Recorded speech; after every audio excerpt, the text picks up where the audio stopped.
Hi friends, welcome to మన Bommarillu. Upcoming రివ్యూలోకి వెళ్ళిపోదాం. గగన్ తన రూమ్లో అపూర్వ కెమెరా పెట్టింది అని తెలుసుకొని దాన్ని వెతికి వెతికి అలసిపోతాడు. అప్పటికే మార్నింగ్ అయిపోతుంది. సో అపూర్వ అండ్ గోరింటాక్ పిన్ని ఇద్దరు భూమి గగన్ల రూమ్ బయట వెయిట్ చేస్తూ ఉంటారు, ఎప్పుడెప్పుడు భూమి గగన్ వస్తారా అని. అప్పుడే ఇంకా భూమి అలా కావాలని అపూర్వని ఇరిటేట్ చేయడానికి, అపూర్వని నమ్మించడానికి బయటికి వస్తుంది. ఇంకా సిగ్గుపడుతూ బయటికి వచ్చి అపూర్వ వైపు చూస్తూ ఉంటుందన్నమాట భూమి. భూమిని చూసిన అపూర్వ ఇదేంటి భూమి ఇలా ఉంది అని చాలా షాకింగ్గా, ఇరిటేటింగ్గా, కోపంగా ఫీల్ అవుతుంది. అదే టైంకి గగన్ కూడా బయటికి వస్తాడు. కెమెరాని వెతికి అలసిపోయిన గగన్ని చూసి ఒక్కసారిగా అపూర్వ షాక్ అయిపోతుంది. అమ్మాయి, నాకు తెలిసి నువ్వు ఇంకా కెమెరా చూడక్కర్లేదేమో అని అంటుంది గోరింటాక్ పిన్ని. పిన్ని, వీళ్ళిద్దరు ఇప్పుడు బయటకు వెళ్ళిపోయారు కదా, నువ్వు వెళ్ళు, త్వరగా వెళ్ళి రూమ్లో ఉన్న కెమెరా తీసుకురా అని అంటుంది. అమ్మాయి, నేనే వెళ్ళాలా, నేను వెళ్ళను అంటే గట్టిగా రూమ్లోకి తోసేస్తుంది అపూర్వ గోరింటాకు పిన్నిని. ఇంకా గోరింటాకు ఆ రూమ్లో ఉన్న కెమెరాని వెతకడానికి వెళ్తుంది. వెళ్ళి ఇంకా రూమ్నే చూస్తూ ఉండిపోతుందన్నమాట గోరింటాకు.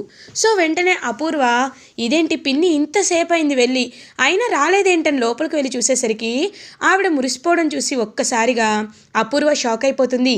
పిన్ని, నీకేం చెప్పాను, ఏం చేస్తున్నావు, ఏంటి పిన్ని ఇది అని అడుగుతుంది. ఏం లేదమ్మాయి, కెమెరా ఎక్కడ కనపడలేదు అని అంటుంది. ఆగు, నేను వెతుకుతాను అని చెప్పి ఇంకా అపూర్వ కూడా ఆ కెమెరాని మొత్తం వెతుకుతూ ఉంటే అదే టైంకి అక్కడికి భూమి వస్తుంది. ఒక్కసారిగా భూమిని చూసి షాక్ అయిపోతుంది అపూర్వ. ఏంటి అపూర్వ, దేనికోసం వెతుకుతున్నావు అని అడుగుతుంది. ఏం లేదు, ఊరికే చూడ్డానికి వచ్చాను అని అంటారు. ఏంటి, చూడ్డానికి వచ్చావా, సరే చూసావుగా, ఇంకా బయలుదేరు అని అంటుంది. ఒక్కసారిగా అపూర్వ షాక్ అయిపోతుంది. అమ్మాయి, తను చెప్పిందిగా, వెళ్ళిపోదాం పద అని చెప్పి ఇంకా అలా గోరింటాకు అపూర్వ వెళ్తుంటే, హలో అపూర్వ, నువ్వు చాలా మనసులో అనుమానాలతో ఉన్నట్టున్నావు కదా. నిజం చెప్పాలంటే నువ్వు దేనికోసం వచ్చావో నాకు తెలుసు, కానీ నీకు ఇంకొక విషయం చెప్పనా. నేను గగన్ బావా భార్యాభర్తలమా కాదా అనే డౌట్ నీకుంది కదా, కన్ఫర్మ్ చేసేసుకో. మేము వైఫ్ అండ్ హస్బెండే. బావ నా మెళ్ళో తాళి కట్టాను అని బావ ఒప్పుకున్నట్లే. కాబట్టి ఇంక నీ చెత్త ప్రయత్నాలు ఆపి ఇప్పటికైనా ఒక పెద్దదానిలా పెద్దరికాన్ని నేర్చుకో. ఇలాంటి చీప్ స్టంట్స్ ఎప్పుడు వేయకు. ఈ విషయాన్ని నేను నాన్నతో చెప్పచ్చు, నీ పరువుని రోడ్డుపై పెట్టచ్చు, కానీ ఇలాంటి నీచమైన విషయాల్ని నాన్నతో చెప్పడం ఎందుకు అని ఆగుతున్నా. ఇంకొక్కసారి ఇలాంటివి ఏదైనా రిపీట్ అయిందనుకో ఊరుకోను అని భూమి అక్కడి నుండి వెళ్ళిపోతుంది. అంటే దీనికంతా తెలిసిపోయిందనమాట. ఛ, ఇప్పుడేమో నేనేం చేయాలి, నిజం నమ్మాలా అబద్ధం నమ్మాలా అని అపూర్వ అటు ఇటు ఆలోచిస్తుంటే, అమ్మాయి నువ్వు ఇంకే డౌట్ పెట్టుకోవద్దు, వాళ్ళిద్దరూ హ్యాపీగా ఉన్నారని చెప్పి గోరింటాకు పిన్ని చెప్తుంది. ఇది ఇలా ఉండగా భూమి గగన్ ఫ్రెష్ అయ్యి ఇంకా అలా కిందకి వస్తారు. శరత్ చంద్ర వాళ్ళ వైపు చూస్తూ ఉంటే ఇంకా అలా గగన్, మేము మా ఇంటికి వెళ్ళొస్తాం మావయ్య గారు అని అంటారు.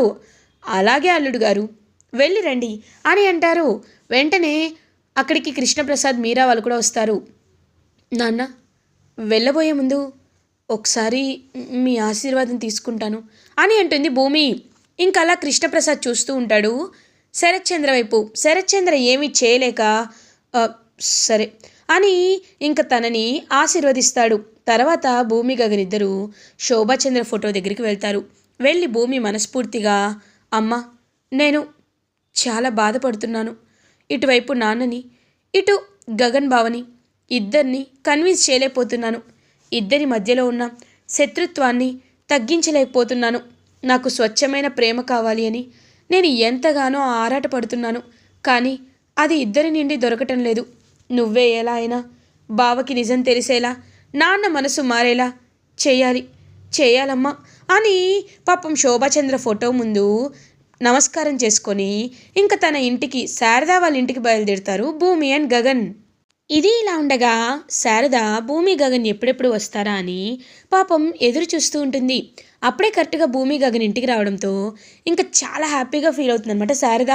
పూరి, త్వరగా దిష్టి నీళ్ళు తీసుకురా అని అంటుంది. ఇంకా వెంటనే పూరి హారతి పట్టుకొని వస్తే ఇద్దరికి పాపం అలా హారతి ఇస్తుందన్నమాట హ్యాపీగా శారదా లోపలికి రండి. నాన్న గగన్ ఎలా ఉన్నారా? అక్కడ మీ మావయ్య గారు బాగా చూసుకున్నారా అని అడుగుతారు. అమ్మా నువ్వు కూడా ఏంటమ్మా మావయ్య అది ఇది అని పిలిచారు, వెళ్ళాం అంతే, అంతకు మించి ఇంకేమీ లేదు అని గగన్ తన రూమ్కి వెళ్ళిపోతాడు. అమ్మ భూమి అని నవ్వుతూ ఉంటే పాపం భూమి మాత్రం వెంటనే ఇంక శారదని హక్ చేసుకొని ఏడుస్తుంది. ఒక్కసారిగా శారద షాక్ అయిపోతుంది. భూమి ఏమైందమ్మా, ఎందుకలా ఏడుస్తున్నావు అని అడుగుతారు. అత్తయ్య మా నాన్న మారిపోయాడనుకొని, నాన్న నాపై ప్రేమ చూపిస్తాడనుకొని బయలుదేరానత్తయ్య, కానీ నాన్నకి ఇంకా నాపై కోపం ఉందత్తయ్య అని ఏడుస్తుంటే పాపం షాక్ అవుతుంది.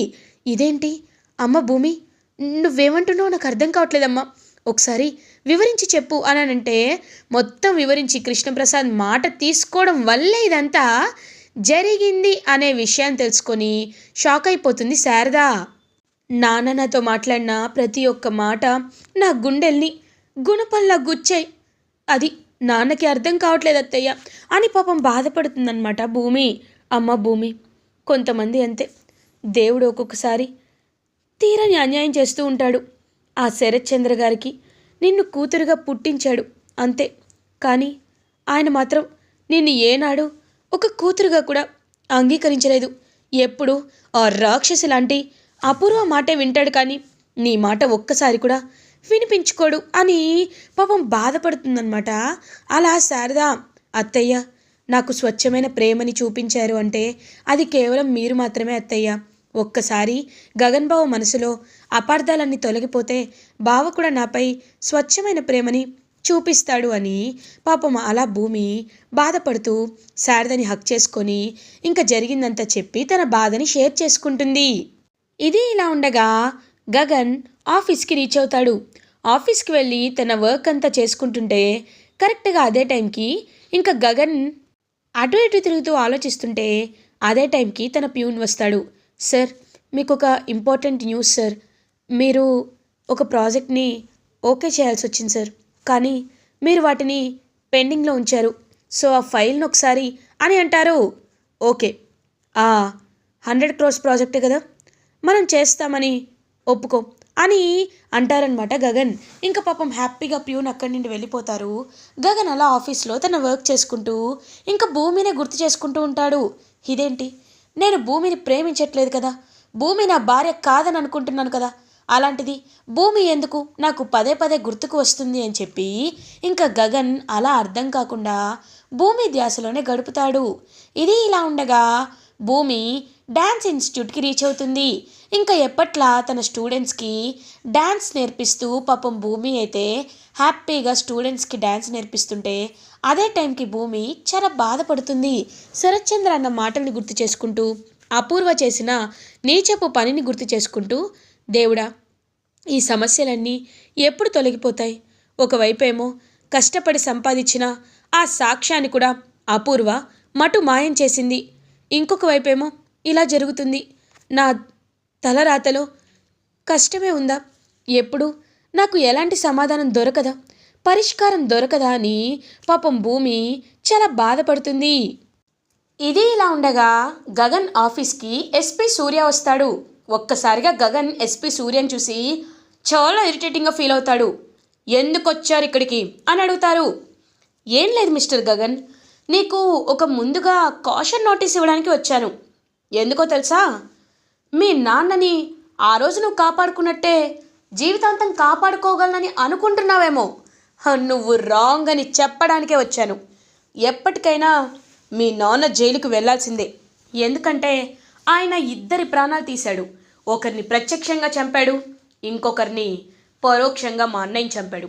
కాబట్టి మీ నాన్న ఎప్పటికీ జైల్లో ఉంటాడు, త్వరలోనే అరెస్ట్ అవుతాడు, నువ్వేమీ చెయ్యలేవు అని చెప్పడానికి వచ్చాను అని అంటాడు సూర్య. ఒక్కసారిగా గగన్కి కోపం వచ్చి సూర్య గొంతు పట్టుకుంటాడు.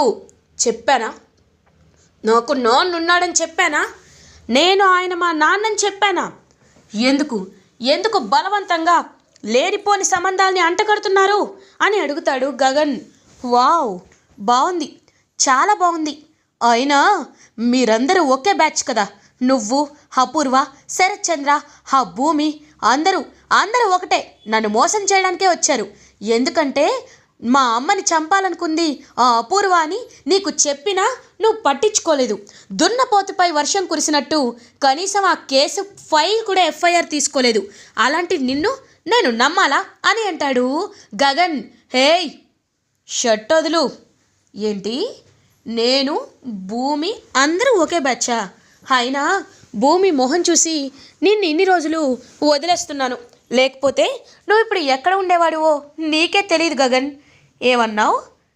నేను అపూర్వ డబ్బుల కోసం అపూర్వకి ఫేవర్గా ఉన్నానా? అపూర్వ గారికి డబ్బుల కోసం నేను ఫేవర్గా ఉండడం కాదు. ఆ అపూర్వ, శరత్ చంద్ర, భూమికి వచ్చే ఆస్తి కోసమే కదా నువ్వు భూమిని పెళ్లి చేసుకున్నావు అని అంటాడు సూర్య. ఒక్కసారిగా గగన్ షాక్ అయిపోతాడు. ఏంటి అని అంటాడు.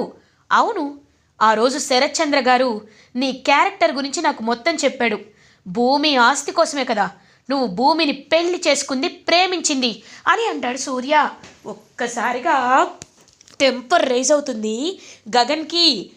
కాబట్టి నీ హద్దులో నువ్వు ఉండు అని చెప్పి ఎస్పీ సూర్య అక్కడి నుండి వెళ్ళిపోగానే ఇంకా చాలా కోపం వస్తుంది గగన్కి. వెంటనే గగన్ భూమి దగ్గరికి వస్తాడు. భూమి దగ్గరికి వచ్చి భూమి చేయి పట్టుకొని ఇంకా స్పీడ్గా శరత్ చంద్ర వాళ్ళ ఇంటికి తీసుకువెళ్తాడు. తీసుకువెళ్ళి శరత్ చంద్ర, శరత్ చంద్ర అని పిలుస్తాడు. ఒక్కసారిగా శరత్ చంద్ర బయటకు వస్తాడు. ఏంటి, ఎందుకు అరుస్తున్నావు అని అడుగుతారు. ఏమన్నావు? ఆ ఎస్పీ సూర్యతో ఏమన్నావు? నేను ఆస్తి కోసం మీ అమ్మాయిని పెళ్లి చేసుకున్నానా? నీ ఆస్తి కోసమే నేను అల్లుడుగా రావాలని తాపత్రయపడ్డానా? హేయ్, ఏమనుకుంటున్నావు నా గురించి? నువ్వు నా గురించి ఇంత చీప్గా చెప్తే నేను ఆ మాటలు విని సైలెంట్గా ఉండిపోతాననుకుంటున్నావా మిస్టర్ శరత్ చంద్ర?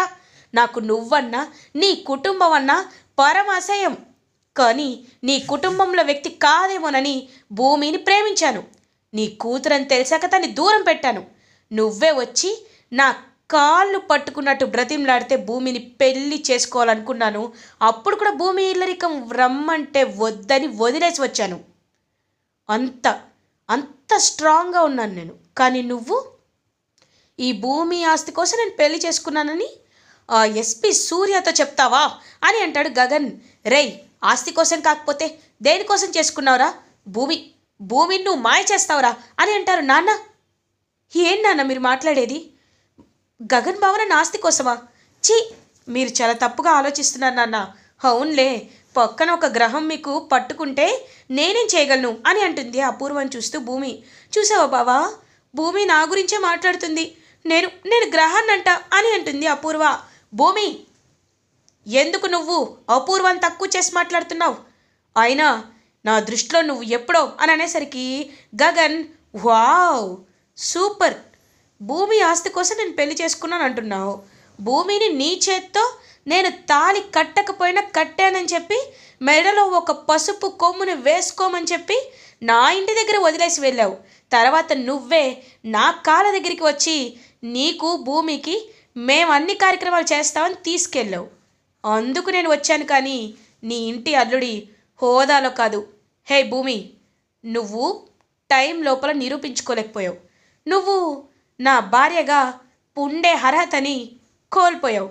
కాబట్టి నిన్నిక్కడే వదిలేసి వెళ్తున్నాను అని చెప్పి గగన్ భూమిని అక్కడే వదిలేసి వెళ్ళిపోవడానికి ఫిక్స్ అవుతాడు. బావా ఆగు అని అంటుంది భూమి. ఒక్కసారిగా గగన్ ఆగుతాడు. ఒక్క నిమిషం బావా, ఒక్క నిమిషం. నువ్వు నన్ను వదిలి వెళ్ళిపోవాలనుకుంటున్నావు, కానీ నేను ఒక్క మాట చెప్పాలనుకుంటున్నాను. నాన్న, గగన్ బావ ఆస్తి కోసం నన్ను పెళ్లి చేసుకున్నాడు, అంతేనా?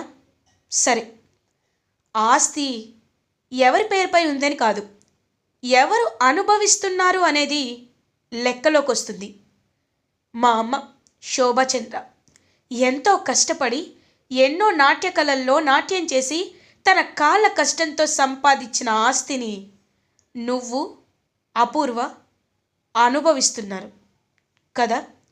నా ఆస్తిని నాకు రాసిచ్చేయండి నాన్న అని అంటుంది భూమి. ఒక్కసారిగా ఇంకా గగన్ చూస్తూ ఉంటే అపూర్వ, చూసావా బావా, చూసావా భూమి ఎలా మాట్లాడుతుందో? ఆ ఆస్తి అంట ఇన్ని రోజులు బిజినెస్లన్నీ చూసుకుంది నువ్వని భూమికి తెలీదా అని అంటుంది అపూర్వ. తెలుసా అపూర్వ, నాన్నకెందుకు తెలీదు? నాన్నేం చిన్నపిల్లవాడు కాదు కదా, నాన్నకు అన్నీ తెలుసు. కానీ ఎప్పుడు పరాయి వాళ్ళ ఆస్తి తీసుకోకూడదని కూడా, ఆశ పెంచుకోకూడదని కూడా నాన్నకు తెలుసు. కాబట్టి ఇప్పుడు చెప్తున్నాను, నాన్న, నాకు అమ్మ ఇచ్చిన ఆస్తిని ఇచ్చేసేయండి. నేను ఆ ఆస్తి అంతటిని అనాథ శరణాలయానికి రాసిచ్చేస్తాను. అప్పుడు గగన్ బావ నన్ను ఒప్పుకుంటాడో లేదో నువ్వే చూడు అని అంటుంది. ఒక్కసారిగా ఇంక షాక్ అయిపోతుంది అపూర్వ. ఇదేంటి, ఆస్తిని నేను లాక్కోవాలని ప్లాన్ చేసి ఎస్పీ సూర్య గారిని గగన్ ఆఫీస్కి పంపిస్తే ఇలా అంటున్నాడేంటి? అమ్మో, ఇప్పుడు ఆస్తి అనాథ శరణాలయానికి వెళ్ళిపోతే ఇంకేమైనా ఉందా అని కంగారు పడుతూ, బావా చూసావా చూసావా భూమి అని అంటుంది. ఏయ్ నువ్వాగా పూర్వ, ఈ ఆస్తి కోసం నేనేదో వెంపర్లాడుతున్నట్టు ఉంటుంది ఇవ్వకపోతే. కాబట్టి నేను ఈ ఆస్తిని రాసిచ్చేస్తాను. హేయ్ భూమి అని లోపలికి వెళ్ళి ఇంకా ఆస్తి డాక్యుమెంట్స్ మొత్తం తీసుకొస్తాడనమాట శరత్ చంద్ర. తీసుకొచ్చి భూమి మొహం మీద విసిరికొట్టి, ఇదిగో తీసుకో, మీ అమ్మ నీకు రాసిచ్చిన ఆస్తి. ఈ ఆస్తిపై నాకు కేవలం బాధ్యత మాత్రమే ఉంది, కానీ అధికారం, హక్కు ఏమీ లేదు. ఈ ఆస్తిని ఏం చేసుకుంటావో చేసుకో, నాకు అవసరం లేదు అని చెప్పి అక్కడి నుండి వెళ్ళిపోతాడనమాట. అలా ఇంకా శరత్చంద్ర అపూర్వ కోపంగా చూస్తూ ఉంటే అపూర్వ వైపు చూస్తుందనమాట భూమి. ఇంకా ఆస్తి పేపర్లు తీసుకొని వెంటనే భూమి అయితే అక్కడి నుండి వెళ్తూ, ఇది అనాథ శరణాలయానికి రాసివ్వాలి అనుకున్నాను కానీ అని చెప్పి ఇంకా కృష్ణప్రసాద్ దగ్గరికి వస్తుంది. మావయ్య, ఇకపై ఈ ఆస్తికి హక్కుదారులంటే మీరు, మీ తర్వాత చెర్రి. నేనే మీకు ఈ బాధ్యతని అప్పచెప్తున్నాను మావయ్య. ఎందుకంటే మీరు ఎన్ని కష్టాలు పడ్డారో, ఎన్ని బాధలు పడ్డారో నాకు తెలుసు. ఈ ఇల్లు ఒక దారికి రావాలి అన్నా, మీకంటూ ఒక విలువ, గౌరవం పెరగాలి అన్నా మీరు మాత్రమే ఈ ఆస్తికి హక్కుదారులుగా ఉండాలి. నేను మీ పేరుపై పవర్ ఆఫ్ అటార్నీ రాస్తాను. ఈ ఇంట్లో ఏ ఒక్క రూపాయి బయటికి వెళ్ళాలి అన్నా, ఏ ఒక్క రూపాయి బయటికి రావాలి అన్నా మీ పర్మిషన్ ఉండాలి. తీసుకోండి మావయ్య అని ఆ ఆస్తి పేపర్ డాక్యుమెంట్స్ అన్నిటినీ కృష్ణప్రసాద్ చేతిలో పెడుతుందన్నమాట. అలా భూమి ఒక్కసారిగా బ్రెయిన్ గిర్రును తిరుగుతుంది అపూర్వకి. అలా అపూర్వ ఎంత మాస్టర్ ప్లాన్ వేయాలనుకున్నా ఆ ప్లాన్ని తప్పించుకొని అపూర్వకే దిమ్మ తిరిగే షాక్ ఇస్తుంది భూమి. ఇలా ఎపిసోడ్ ఎండ్ అవుతుంది. ఫర్దర్ ఎపిసోడ్ రివ్యూస్ ముందుగా మీకు కావాలి అనుకుంటే మా ఛానల్ని సబ్స్క్రైబ్ చేసుకోండి. Thanks for watching.